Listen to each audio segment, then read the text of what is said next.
Welcome friends. Siragadikka ஆசை எபிசோட்ல அண்ணாமலையோட operation செலவுக்காக முத்து அவரோட காரை வித்து 4 லட்சம் ரூபாய் பணம் கட்டிடுறாரு. மற்ற செலவுகளுக்காக விஜயா அவங்களோட நகைகளை கொடுத்து இதெல்லாம் வித்து பணத்தை கட்டிடு அப்படின்னு சொல்றாங்க முத்துட்ட. மனோஜுமே அவரோட பங்குக்கு அவர் கழுத்துல போட்டிருந்த செயினை கலட்டி கொடுக்குறாரு. அண்ணாமலைக்கு ஒரு வழியா ஆபரேஷனுக்கு ஏற்பாடு பண்ணிடுறாங்க. இதுக்கிடையில மீனா இப்போ அண்ணாமலையை பாக்குறதுக்காக வராங்க. டைம்ல ரூம்ல யாரும் இல்லாததுனால யாருக்கும் தெரியாம மறைஞ்சு வராங்க மீனா. அண்ணாமலையோட கையில அந்த சாமியார் அம்மா மந்திரிச்சு கொடுத்த தாயத்து கயிறை கட்டுறாங்க. விஜயா, ரோகிணி, மனோஜ் 3 பேருமே இப்போ அந்த ரூமுக்கு வந்துட்டு இருக்கிறாங்க. அநேகமா மீனா அவங்க கண்ணில் மாட்டினாங்க அப்படின்னா கண்டிப்பா விஜயா மீனாவை மறுபடியும் நல்லா திட்டி விட போறாங்க. அவர் உயிரோட இருக்கிறது உனக்கு பிடிக்கலையா, அவரை கொல்றதுக்காக தான் வந்தையா அப்படின்னு திட்ட போறாங்க.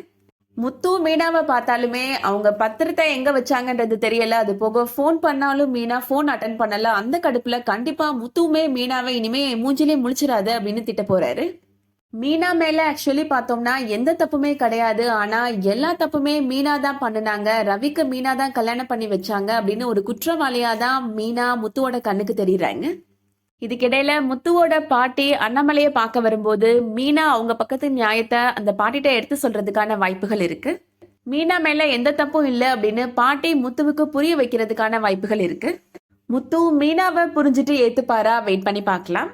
இந்த வீடியோ பிடிச்சிருந்துச்சுன்னா லைக் பண்ணிக்கோங்க. சீரியல் அப்டேட்ஸ்க்கு நம்ம சேனலை சப்ஸ்கிரைப் பண்ணிக்கோங்க. தேங்க்ஸ் ஃபார் வாட்சிங்.